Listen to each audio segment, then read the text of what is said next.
Now, Web3 has a fundamental difference, and that's the digital sovereignty and digital ownership of each individual and user, in addition to read and write and all the other. UAE is appealing to many talents from across the world. Today's guest is one of our sponsors, but he's got a fascinating story from a young man moving from Iran into the UAE without any money to going on to building a coffee shop business that became super successful and made him a celebrity, and then moving into the world of Web3, the metaverse, and all things crypto. The moment they stake their token, we will process their Golden Visa and they can get it at the outset. But not only has he done that, he's brought some innovative solutions and now an incredibly smart idea about how you can get a Golden Visa in this country cheaper than any other way.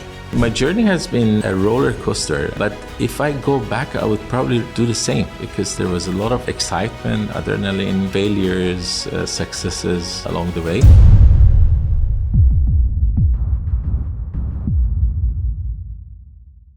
Hi everyone, and welcome to this episode of the podcast. Today's guest is one of our sponsors, but he's got a fascinating story from a young man moving from Iran into the UAE without any money, living on literally a few hundred dirhams a week, to going on to building a coffee shop business that became super successful and made him a celebrity, and then moving into the world of Web3, the metaverse, and all things crypto. But not only has he done that, he's brought some innovative solutions and now an incredibly smart idea about how you can get a Golden Visa in this country cheaper than any other way. So let's cue the music, learn about this, pay attention, make some notes from Mojtaba Asadian.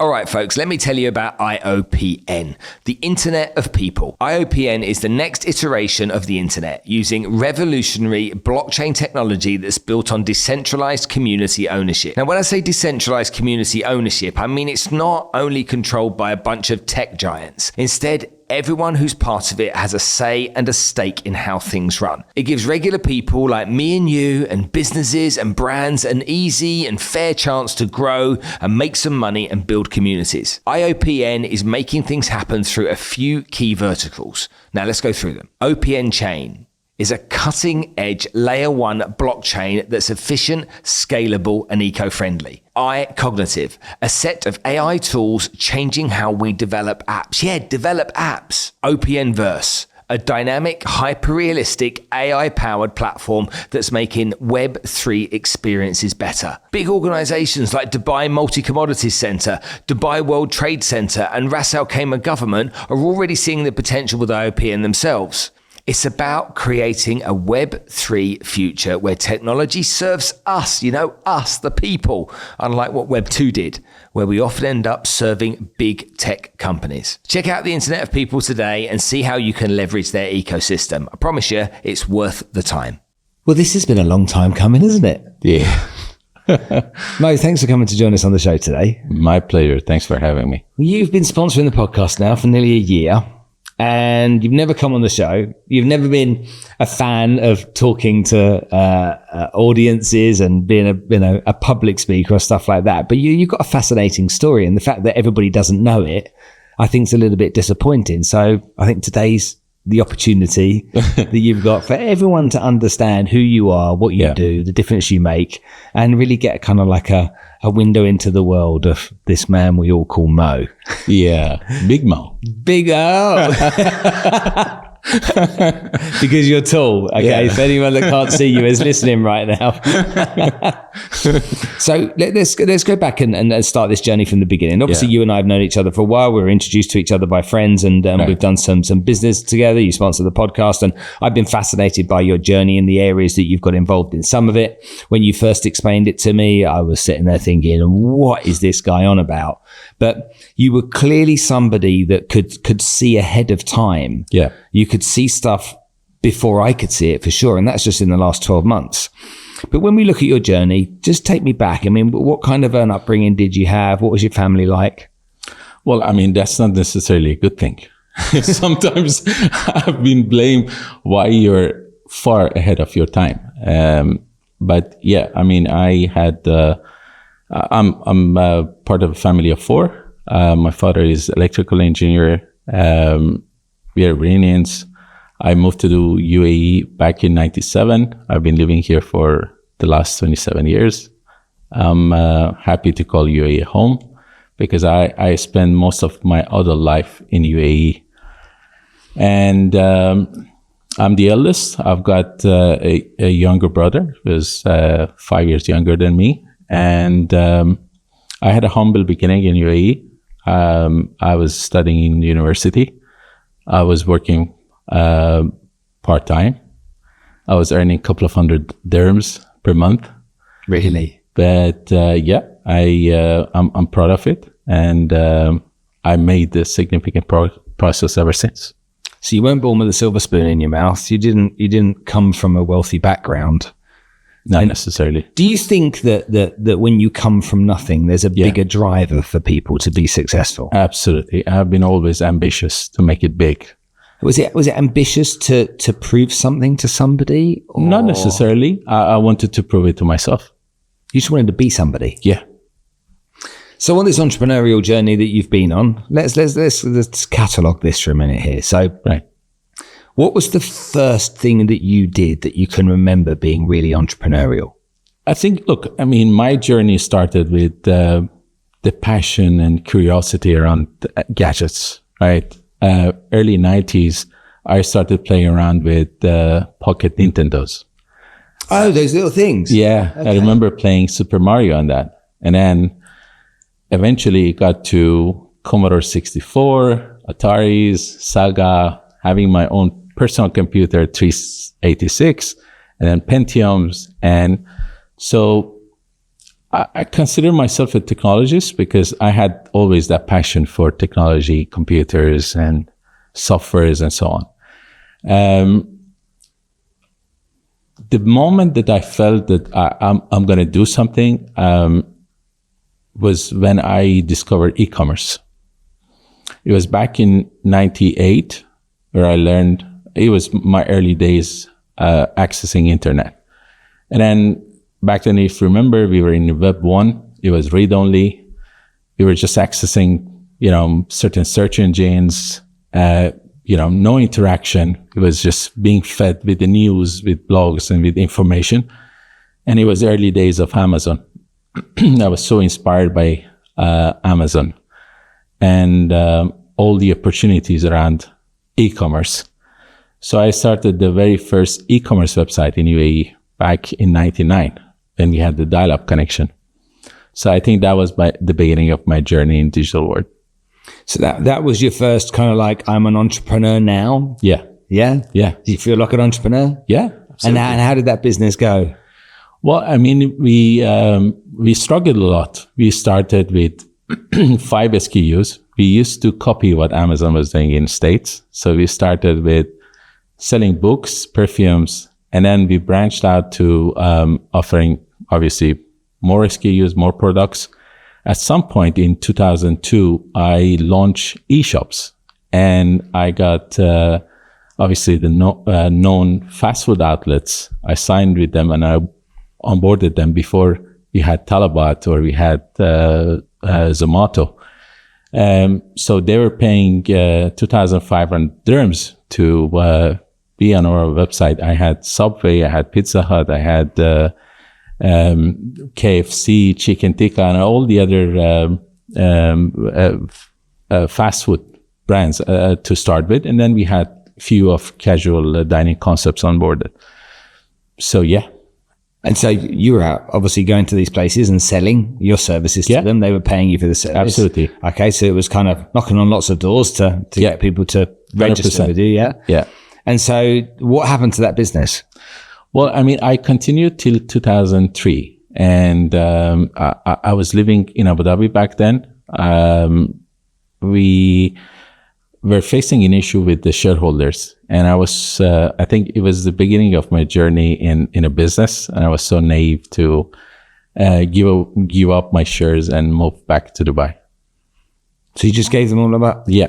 Absolutely. It's just too much. We had the struggles, we had disagreements. The way forward, though we were the pioneers in this space, we didn't have a lot of backing. We were hustling. And I think after like 4 years, we reached break-even point.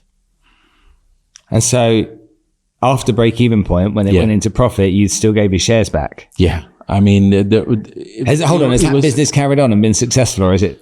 It carried on for 18 months after I left. But then eventually, since, it was my kid, it was my passion, and a lot of energy and love was given to this business through me. My partners, they were imagining they could continue.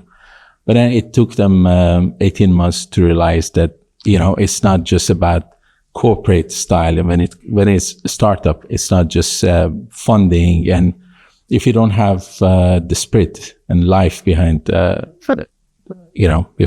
the project, and you're not dedicated, eventually it would die down. And that's what happened. Yeah. So then what happened after that? What did you do next? Well, I mean, in August 2003, I moved to Dubai. And for a while, I was doing some trading. And I think it was in 2005 that it was an aha moment to get into F&B. So I was, back then, Friends was the most popular sitcom show on TV. And I was a big fan. I mean, till 2004 that we had the final episode. And before we get into reruns, I watched all the episodes several times. And then I was wondering if that Central Perk Cafe was just a TV set or an actual business. So I started digging in, making research, find out that, it was just a TV set. I looked at the possibilities of registering a trademark. I hired the IP lawyer, flew to Switzerland, registered the trademark in 32 countries in VIPO, Words of Intellectual Property. Came back to Dubai, and I started the first outlet in Mojtaba Street in Jumeirah, March 15, 2006. Okay, so I was living out there then. So I'm not far from there because I was at Al Manara. Yeah. So you opened basically Central Perk, the coffee shop. Yeah. Okay. The exact same name as the coffee shop in Friends. Yeah. And you've registered these trademarks. And so you then owned a coffee shop. Yeah. And then I invited James Michael Tyler, the guy who played Gunter in the series, to come down here. And he had a personal appearance and served coffee for 3 days. Really? Yeah. Oh, wow. How did that go? It was brilliant. People loved it? We had printed merchandise, caps, T-shirts, mugs, a few thousand each. And we ran out the first day. Oh, wow. Yeah. We had to get it printed overnight. Really? Yeah. But he was good and he was great for business. He was, unfortunately, he passed away a few months back, but then he was a very kind individual. Loved spending time with him and chatting with him. Good. And so did this become a runaway success? Yeah. I mean, with the first store, we were featured on TripAdvisor, and it was one of the most recommended places to visit in Dubai. And I had a celebrity status. I was being invited to different parties and, all the happening. I was part of the who's who in Dubai. Wow. Back then. Yeah. And I really enjoyed it. So we branched out and opened 2 more stores in a span of 6 months. We opened the second branch in Uptown Merdef, and then we opened the third one in Dubai Marina, and it was all before we hit the 2008 crisis. So, after the crisis, I decided, because I was getting married back then, I decided to sell my shares to my local partners, and I left the business by March 2008. You made money? Yeah. Okay, so it's profitable. Yeah. And did you lose your celebrity status? I did. Because whenever I'm with you now, no one knows you. Exactly. Very true. All right. So that happened. So Dubai has changed significantly. I mean, it was a small population back then. And when 700,000 place entered, didn't it? now to 3.3 million. Obviously, it's significantly different. That's different. Yeah. So you sell that business, you're getting married. And does that mean you got to get a proper job?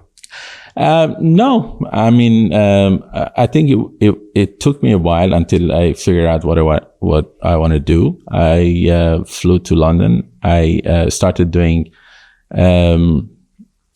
courses with CISI.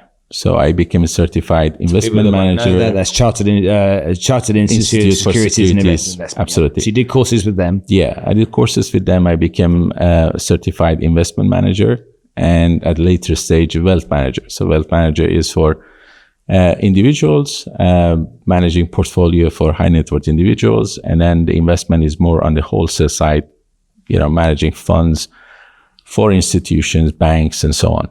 And then I came back to Dubai, started working with Swissquote Bank, and I've been managing portfolio. That has given me a much wider insight on how things works, because prior to that, I was, very focused on the technology, and then obviously B2C, F&B, and that kind of businesses. But then when you learn about macro, you get an insight on how economy works. So, you learn about GDPs, you learn about unemployment rate, inflation rate, monetary policy, fiscal policy, and so on. So that was eye-opening for me. And I've been doing that for 7-8 years before I get into full-time crypto. So how did crypto come about for you? Because when we think about crypto, there's still a lot of people right now, or still most people now, some 13 years later, that still don't get it. Yeah. I don't blame them. It is complicated. But what is it that interested you about crypto when you first learned about it? What was it that made you go, there's something here? Yeah, well, I mean, it's funny. The very first time I heard about Bitcoin was back in 2012. So I had, most of the day I had Bloomberg running on the background and doing what I was doing. And then I think it was the first time that I heard about, the incident with the Silk Road website and, dark web and all that. I said, Bitcoin, that should be a scam. But I didn't know anything about the underlying technology, DLT, distributed ledger technology. And I didn't show any interest at the beginning. I think it took me a couple of years, probably by early 2014 or mid 2014, I don't remember exactly. I got, excited to learn about distributed ledger technology. But again, no incentive to change direction when I was making good money. At some point, I was earning a very good money doing what I was doing with the AUM. I had the considerable asset under management. On behalf of your clients, as you were looking after client money? Absolutely. Okay. The high net worth individuals from Saudi, UAE, Qatar. Yeah. And so you were making enough money doing that, not to have to step into anything new. Yeah. But you became curious. Yeah, I became curious. And back then I was telling my wife that, I'm making more money than some football players. And, life was good. I was earning good money. But then, I think the turning point was I was watching a TED Talk video, and there was this UBS banker who was talking about, who was explaining the distributed ledger technology and how it would be the future of financial world. And I was really passionate about, finance and financial wars and its future and so on. And I said, yeah, I want to be part of that revolution. So, I think that was the trigger for me to show interest, start educating myself, going through a lot of stuff, understanding the technical and the underlying technology before making, decision to Get involved, yeah. Get involved, yeah. So you've gone and researched it. You've learned about it. Right. When was the first time you bought Bitcoin? I bought Bitcoin in 2015 at $360. And did you think it was expensive? I had no judgment. And I didn't know what to expect, to be honest. But then, so what happened, we had an exchange called Matcox in Korea. Mm-hmm. It was hacked. Yeah. It was hacked. $450 million worth of Bitcoin were hacked. And the price back then was $1,060. And the price dropped to close to $80 or $90. Now, if you're in financial system, if any asset class loses 95% of its value, it's gone. Mm-hmm. I mean, you don't give a chance that it might eventually get back to the same price or even rally higher. That's fair. So looking at it from the price action point of view, I was not giving it a chance. But then obviously there are other fundamental factors behind it to push the price higher. So did you sell yours or did you hold? I hold them till 2017. Uh-huh. And when I left the investment banking and I started the career in crypto, I flew to Zug. It was called Crypto Valley. Zug and in Switzerland. In Switzerland. Yeah. A little canton in Switzerland. Yeah, Zug canton in Switzerland. And that was supposed to be a Crypto Valley. And a lot of early foundations and crypto companies were being incorporated there. We incorporated the company in Zug, and we started our journey officially Q1 2017. And I had, $2 million in cash, and I was wondering whether to buy Bitcoin and hold it, or whether to invest it in my project. And I think latter was more appealing to me. So the second option. So I started. What was that? So I sold my Bitcoins and I started investing in the project. What did you sell them at? So in 2017, I'm not sure if you remember, the opening of the year was at 975. In January, we dipped to 750, and then we rallied to around 3,000. And passing the parity of Bitcoin versus 1 ounce of gold was a big deal, right? Everybody was talking, 1 Bitcoin is now at the price of 1 ounce of gold. So we passed that. And by August 2017, we reached 3,000. And mine, I sold it in the different prices. Yeah. But average around 2,200. Before the main rally of... Hold on. So you invested at 300 and you sold at 2,200. Absolutely. Average. So you won. I did. But then I didn't catch the rally to 20,000, which happened in Q4 2017. And were you advising people to stay and hold or sell theirs at the time? No, I was advising people to get involved and, have some Bitcoin as part of their portfolio, even 1%. And hold it. I was not really giving an advice where to exit because it was not clear for myself. But I was advising and encouraging. So you did these things along the way. You got involved in crypto. You're now an owner of some of these tokens. Yeah. Do you know what you're doing or not really? You're still at that point when you sold in 2017. Did you really know, or did you kind of No, to be quite honest, I didn't. Interesting. I mean, look, there was all this arguments and speculation about how far Bitcoin can go, right? Yeah. But you don't know for the fact that what could happen, right?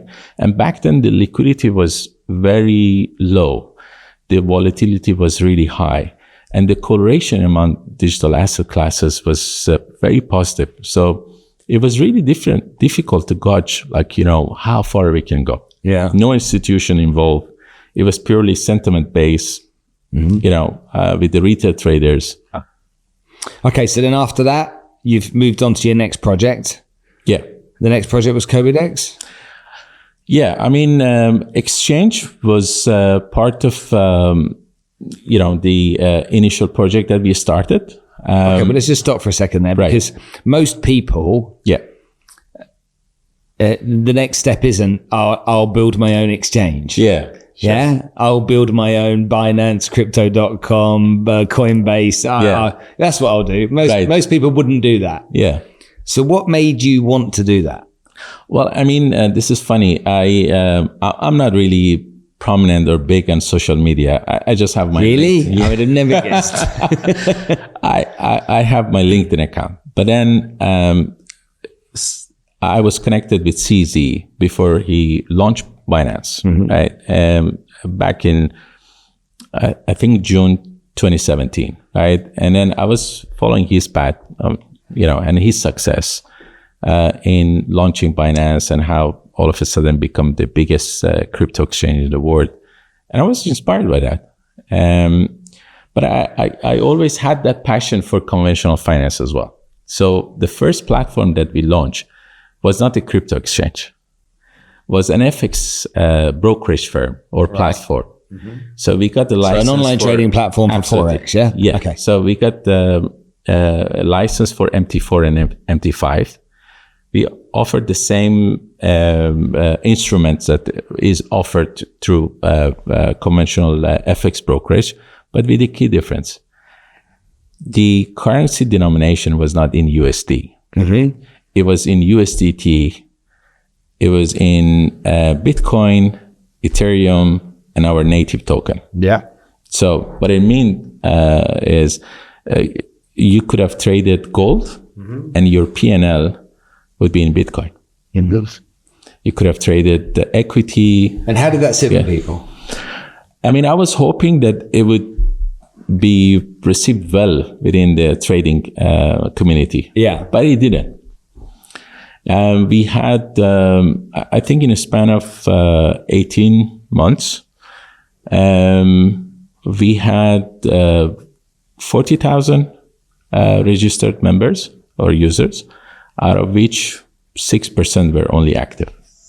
Hold on a minute. Yeah. 40,000 registered users and only 6% were active. Absolutely. Yeah. So is that a hiding to nothing? Is that a guaranteed way of failing when you have such a disparity between those numbers? Yeah.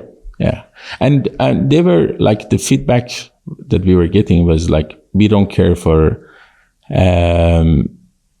traditional assets and instruments. We want crypto. So that was, the moment we decided to switch from FX brokerage. We thought that it failed, that platform. So we're not going to make it. Move forward with me and take me to a point where we've got Cobidex that was started as the next iteration of the platform. Yeah. Right. Yeah. So you wanted to start a crypto exchange. Cobidex started to come together. Yeah. You got excited about that, but then you got excited about something else. With Cobidex, it was a crypto exchange. Yeah. With 5 platforms. So we had OTC, over the counter, where individuals could buy and sell crypto. Yep. We had spot platform. We had derivatives or perpetuals, which are the future contracts for crypto. You can trade with leverage. Yeah. We had margin and we had ETF. That was phenomenal. I mean, we really had a success in that. We started with very small turnover and volume per month. And then it was 25x in 6 months. That's amazing. Yeah. Did you sell it? We continued operation ourselves. We didn't sell it. And the idea, and this is, I think, the point that we were introduced through a common friend. He came on board, and the decision was to expand the business together. We acquired a much bigger matching engine that had a capacity to match 100,000 transactions per second. And I think we failed at scaling, and that was our problem.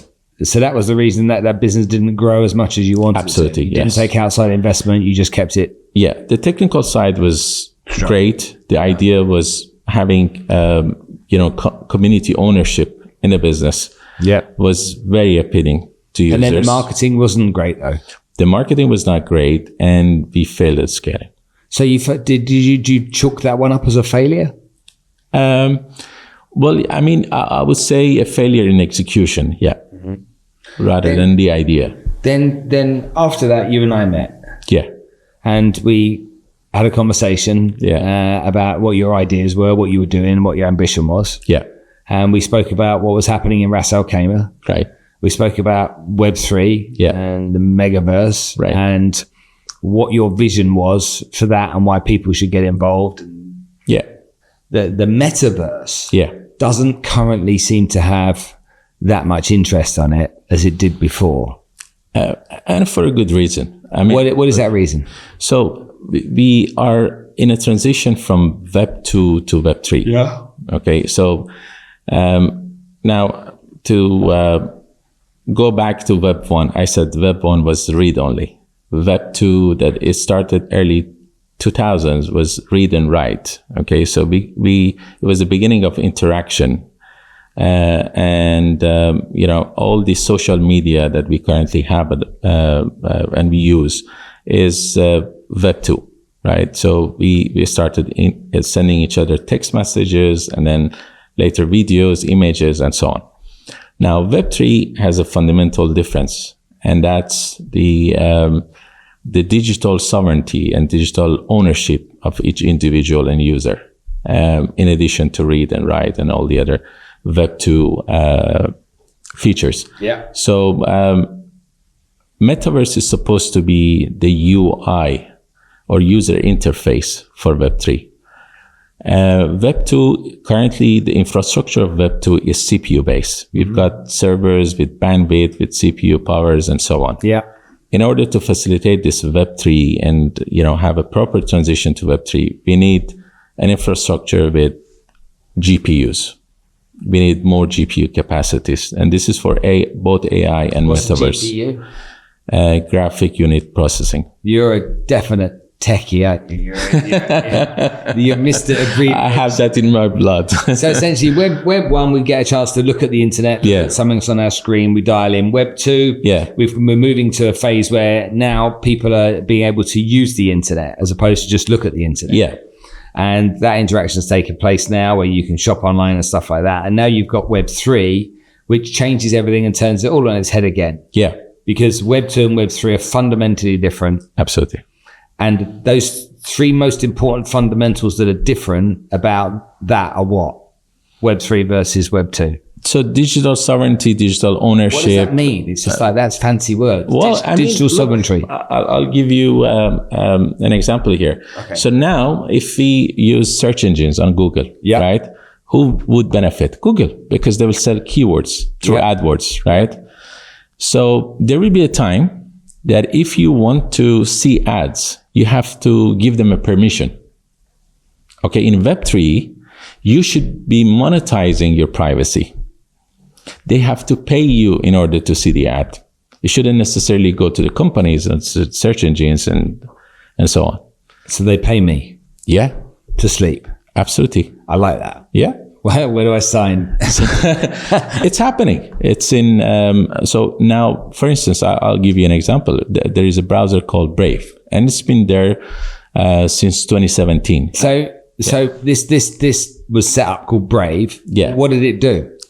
So it gives you, it eliminates all the ads on YouTube, on Google, and you will give a permission that for how long a day you want to see these ads, right? Whether for 15, 20 minutes, and then you will be compensated by the tokens to see those ads. So you're paid a fee? Yeah, you're paid. So they're buying your attention? Token. Absolutely, yeah. Okay, understand. The token is called BAT, Basic Attention Token. Basic Attention. Okay, good. So tell me more. Yeah. So that's any user can monetize based on their privacy, and then obviously the digital ownership through NFTs, tokens. So we have fungible tokens. Okay. A lot of people, they're sitting and listening in their car, and they still don't. The NFT thing's a scam. The understanding of tokens is just too much for them. Right.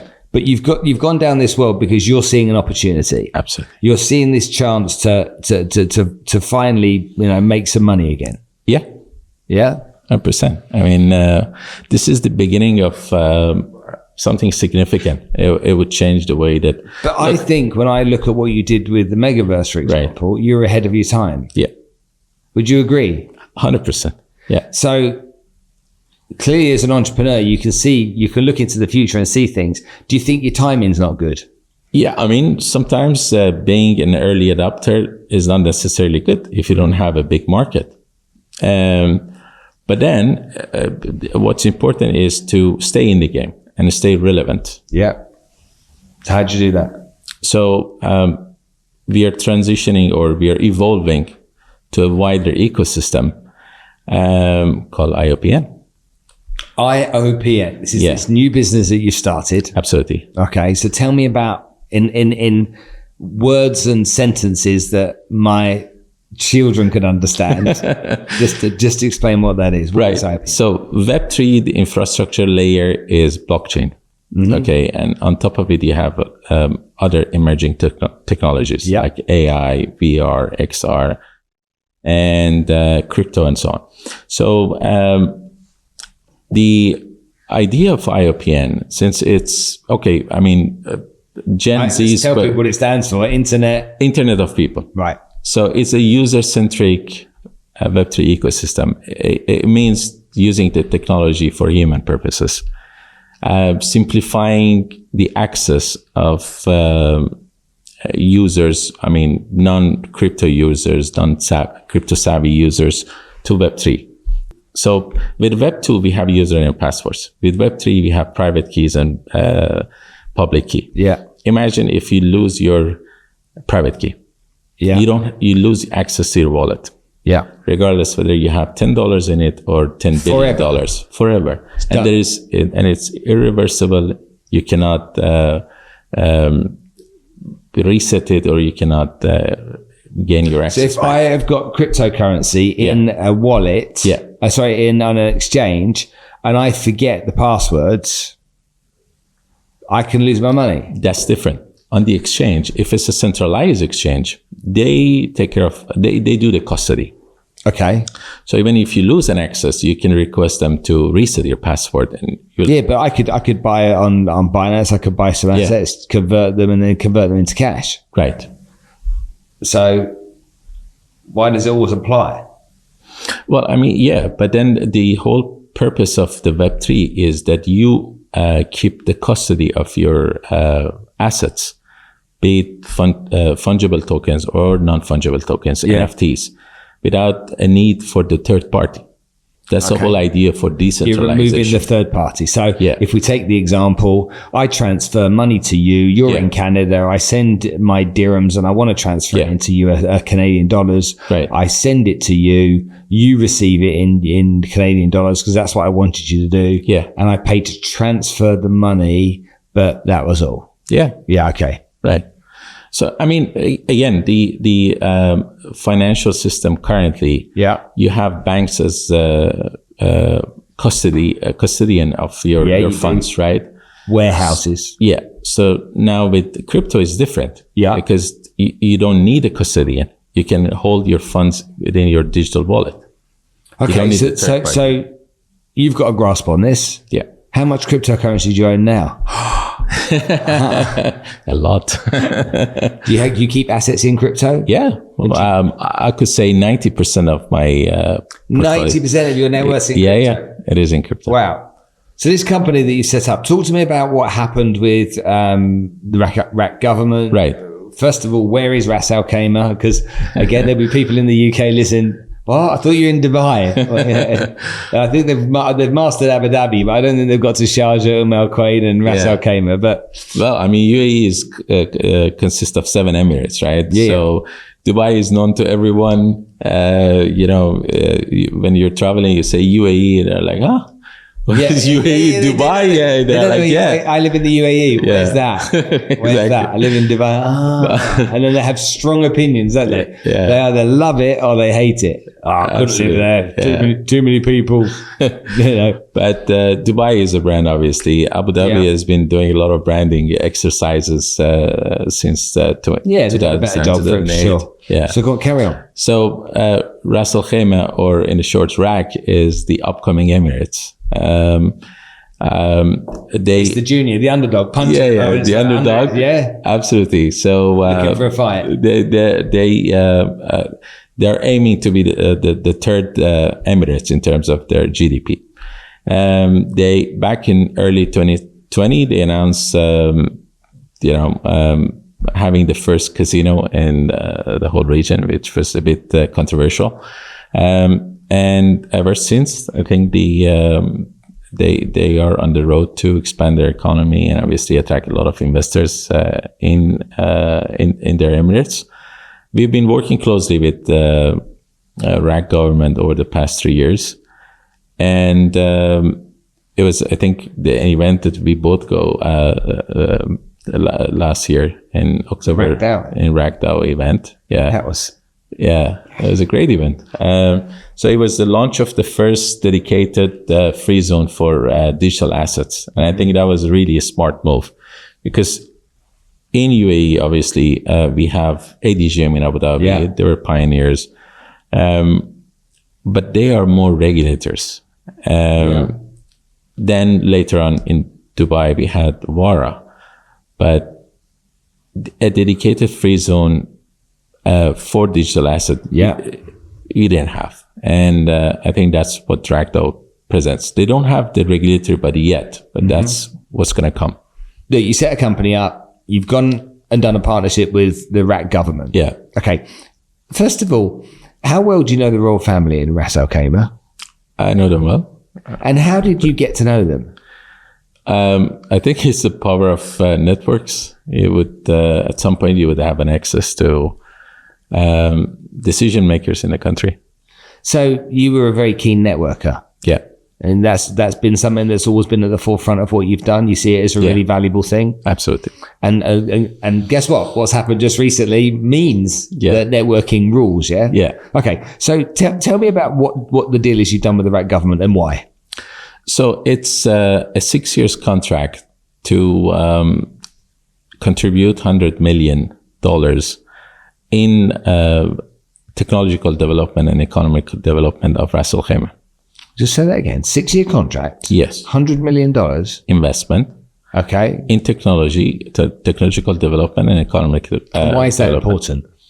It is important because RAK is, in the next 6 years, their GDP is expected to grow significantly. And the upside, comparing to more mature markets like Dubai and Abu Dhabi, is more attractive and appealing. You start this company when we start to see the problems that exist in this country. Right. We're trying to get the best talent in. The government wants the best talent in. They want the best scientists. They want the best doctors. They want the best technologists. They want the best crypto people in this country. And how do they get them in? Well, I suppose tax-free is one of those ways, isn't it? No income tax on your salary. Absolutely. That's one. Right. But what else can you do to get those people in there? Because although we live here and we love it, okay, there is still some misconceptions in some parts of the world, isn't there? Right. You know, that it's not what you think it is, and all of this mysteriousness around, you know, ladies having to cover up and, you know, alcohol not being allowed, all this kind of stuff that's said. But also there's this issue of, if I go and live in that country, am I limited? Can I stay here for a long time? You know, and there's no, there were, until this new visa system was launched, there was never something that would give us that. You know, I've been here 20 years. I have a golden visa, but before, every 2 years I go for my medical, keep my fingers crossed that I'm not HIV positive. And you're right. Visa renewed. It used to be employment visas and investment visas. So employment is for 2 years, issued by Labor Office. And then you have the investment visas issued by the Immigration Office. So these are limited. But then I think the first batch of Golden Visa was introduced in 2019. And then that was specific to real estate investors, and they had to invest 10 million dirhams back then. Then they started offering this to scientists, to doctors, to engineers, and so on. So now they're using it as a attraction point for talents. They want to get the best of the best on each in different fields to come and live and reside in UAE. And now UAE is appealing to many talents from across the world because they've got the infrastructure. Yeah. You have the physical infrastructure, the best airport, the best, seaport, the best of the tallest best. building, the shortest building, the longest building, the best schools. They have digital infrastructure, so they, highest internet speed and obviously the regulatory infrastructure. And then there's a capital. So we have an inflow of a lot of millionaires, while UK, China, and other countries are losing millionaires. They're being attracted to UAE. Over 6,000 this year. Absolutely. So now that platform is there, that the infrastructural foundation is there for talents to move. And part of our partnership with the government is to attract new talents, the Gen Zs, from across the world and get them to come and live and work and reside in UAE. So what role are you going to play in that? So we have a scheme where those participants in our ecosystem, they have to buy tokens, stake it for 3 years, and they will be entitled to Golden Visa for 10 years, in addition to 3 years free trade license issued by RACDAO, and all the other perks like, insurance policies or health insurance and some other perks. Okay, so let's just understand that. Yeah. You have an offer, right, that enables people to buy your token, right, IOPn. Yeah. That token, the investment is $100,000. Yes. Yeah. They buy $100,000 worth of IOPn tokens. They hold those tokens for 36 months. Yes, correct. They get the benefit of the 10-year golden visa. Yeah. They get the benefit of the business visa as well. Okay, yeah. That's fine. And what's going to happen to that investment of $100,000? Is it likely that token will go up in value? What do you think is going to happen? Yeah, so it's worth. Yeah, remember, you can't give advice here. So absolutely, your opinion. Yeah. So it's worth to clarify that they don't need to wait for 3 years in order to be eligible for Golden Visa. So the moment they stake their token, we will process their Golden Visa, and they can get it at the outset. Now, in terms of what the value of their investment would be on the maturity when they unstake, obviously there are different factors like the supply and demand. It could be significantly higher, or it could drop slightly. But then we are working on some physical projects. We are working on many other use cases to maintain the demand for the token and make sure that investors will not obviously lose any value of their investment. Okay, so they quite simply they're taking a risk then by making the investment, but they're getting the golden visa anyway. Right. But I suppose if you invest in any investment that's related to get a golden visa, you take a risk with it, whether you're buying real estate or anything else. If in the UAE, if you have a golden visa through real estate and you sell your property, you lose your golden visa. 100%. Is that the same apply? Or? That's not the case in our so with what you're doing, do people keep their golden visa, whatever? Yeah. And they can sponsor their family? Yeah, they can sponsor their family, all their dependents, and there's no limit, obviously. But then in terms of the scheme, when they unstake after 3 years, and they decide to sell it in the market, there is no dependency on their or relevance to their golden visa. They can keep it for the 10 years. Okay, so that's a massive advantage. It's also the cheapest way to get a golden visa. So there's no other way in the UAE. The cheapest way we know so far is 2 million dirhams worth of investment into real estate to get a golden visa. So yours is 367,000 dirhams into an investment offered by you. So considerably cheaper. Right. There's way more benefits that come with doing it through you. Yeah. Okay. And when you consider that, is there another way, an alternative way that you can go about getting a golden visa in this country right now that's better than what you offer? There are different categories for the Golden Visa, but if you want to compare the investment, no.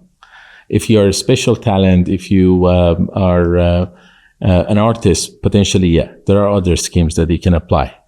But with an investment, this is the cheapest currently exists in the market. If somebody wants to go ahead and get themselves this new Golden Visa, yeah, they want to approach this. They may be living in the UAE, they may be living overseas and planning to come in here. What is the process involved? How do they go about doing it? So there are two steps to apply for the Golden Visa. Yep. First, they have to acquire tokens from our website or one of the exchanges that will be listed on. And they have to go to a section of our website, which is dedicated for Golden Visa, stake their token, and then apply for the Golden Visa by uploading their documents, and then we get them started. And how long does it take for the Golden Visa to be issued? 30 days. 30 days. Yes. So they make the investment, they go through the administration process for 30 days. Yeah. And when they make the investment, yeah, okay, they're making that investment from whichever currency they want to, or is it a US dollar investment? What is it? So at the moment, it's limited to cryptos, USDT and other cryptos. Sure, but they have to invest in a certain, yes, they have to start with a currency and buy USDT to be able to do that. Okay. So you've basically got this solution now. Yeah. Your business is going to be solving this problem for a lot of people. Yeah. Now, what I see is a lot of people then investing and buying this token. Yeah. Okay. So this cryptocurrency that you've created, this token you've created, is going to have a lot of money going into it. And from my calculations, it's in the billions. Could be potentially. Yeah. Okay. So if it's potentially in the billions, then as an asset class, or not as an asset class, but as a token on its own, there's a big chance it could be incredibly valuable. Yeah. Absolutely. Is that right? Yeah. Okay. So you're banking on that happening. Okay. So the only way, I suppose, there's a risk attached to that if somebody else comes out with a Golden Visa opportunity for half the investment that you're doing, for example. Well, I don't think it would be the case in UAE, obviously. But there are many other use cases that will be introduced in coming months. When you say used cases, again, it's just this terminology. You say used cases. Right. So what does that mean to John, who's buying a Golden Visa? Well, he's got $100,000 worth of your token. Yeah. What's a used case? What does that mean to him? So it means that we are, for instance, we are working on a physical project in Ras Al Khaimah. A physical what project? Real estate? It's a multi-purpose real estate project. So once we reach the maturity of the 3 years, these investments or these tokens can be potentially converted to a fractional ownership or to a real estate, to an apartment or to a villa. So potentially I can stake my tokens for 3 years. After 3 years, I can convert them to owning property. Yeah. As an example, it's not out yet, but it's in the works, this kind of stuff. And there'll be other things like that you do that are kind of in the works. Yeah. Okay. So that you're basically giving people more options as to what they can do with that money. Exactly. Other than just leave it there. Yeah. But the truth is it's $100,000. It's not a king's ransom here. No. So you're giving people the opportunity. Yeah. They'd probably save that in not paying income tax in their home country, wouldn't they, over the next 3 years anyway? I mean, if you even consider the cost of obtaining a license in any of the free zones in UAE, and the annual cost would be similar amount. So they get absolutely, you're right. Yes, if you set up a company in the UAE, free zone license company, and then you pay the annual fees, you get nothing back for that. You're just paying fees. Absolutely. And then you have to obviously get an office, or you have to pay the employees. But here you have got the Golden Visa, 10 years of Golden Visa, in addition to 3 years free trade license with no requirement of having an office. Yeah, that's really interesting. Yeah. So there's loads of ways to cost save. Yeah. Makes this a bit of a no-brainer almost. Yeah. Okay. So just so I'm clear, $100,000, buys crypto, buys into your token. That's invested for 3 years. Right. I get myself a Golden Visa, get myself some basic insurance. What else do I get for my money? You get 3 years free trade license issued by Ragdoll. Okay, so a free trade license. So that basically means I can set my company up. Yeah. Issued by Iraq Digital Authority Oasis. That's essentially a free zone license for me to operate my business. Right. Absolutely, yes. Any type of business? There are obviously the tech-related activities to do with AI, Web3, website programming, and so on. But then there are general activities like consultancy, blogging, and so on. Okay, so people would have to double check what that is. But there's potentially the opportunity to save a huge amount of money, because I know, because I own a bunch of companies here, I'm paying these fees every 24 months or every year, renewing these companies. Yeah. And that basically is 3 years free of charge. Absolutely, yes. So that essentially could be $20,000, $30,000, $40,000, $50,000 that I'm saving just doing that. With the office space, it could be significantly higher than that. Because you don't have to get any office space, it's not but a mandate you do with other licenses. Yes. You have to get, not everyone, but lots of them you do. Okay, understood. Do you consider yourself an entrepreneur? I am. You do? Yeah. And when you think about the psychology and the mindset around being an entrepreneur, if you look at your journey, you've gone from being somebody that was hungry and wanted to be successful. Yeah. You became a little bit of a mini celebrity in the whole coffee space, coffee shop world. And then you've been in business. Talk to me about, for young people that are watching and listening to this right now and thinking about getting into the world of entrepreneurship. Yeah. What do they need to know? What do young people need to think about if they want to be entrepreneurs? I mean, they got to understand that achieving success is it requires a lot of effort. You got to be persistent with all the failures. You got to be determined. You got to be a hustler. To achieve success or achieve a goal. It doesn't come easy. I mean, it requires dedication. It requires hard work. And if you give your all, your 100%, the chances of success is more higher. Talk to me about mentors. Have you had mentors over the years, or what do you think when young people, should they get mentors? Definitely. I did in my journey. I've obviously learned a lot from my mentors, friends with much more extensive experiences in different fields. And it is necessary to have someone coaching you down the line. Well, I see coaches and mentors differently. And a coach teaches you to do stuff, a mentor's walked in your shoes. Yeah. But when you think about your industry, there aren't people that have walked in those shoes. There's business and entrepreneurship and making money, but there aren't people that have walked in those shoes, because you're kind of pioneering. Yeah. And so how do you ever find someone to be a mentor around that? That's quite an interesting thing to think about. That's a disadvantage of me being a pioneer in certain fields. But then obviously that field also comes with, a lot of other, conventional aspects that, like as a business, maybe the tech is different, but then profitability, the accounting, HR, and all the other aspects is the same, right? So maybe you're at the forefront of, evolving and emerging technology.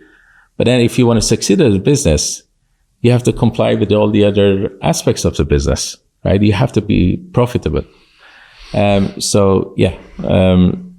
There are certain areas that you could be a pioneer and you don't have a mentor, because it's a zone that you're discovering as you move along. But then there are other aspects that you obviously can get assistance. Do you have any regrets?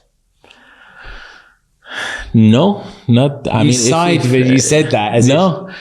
Because look, my journey has been a roller coaster.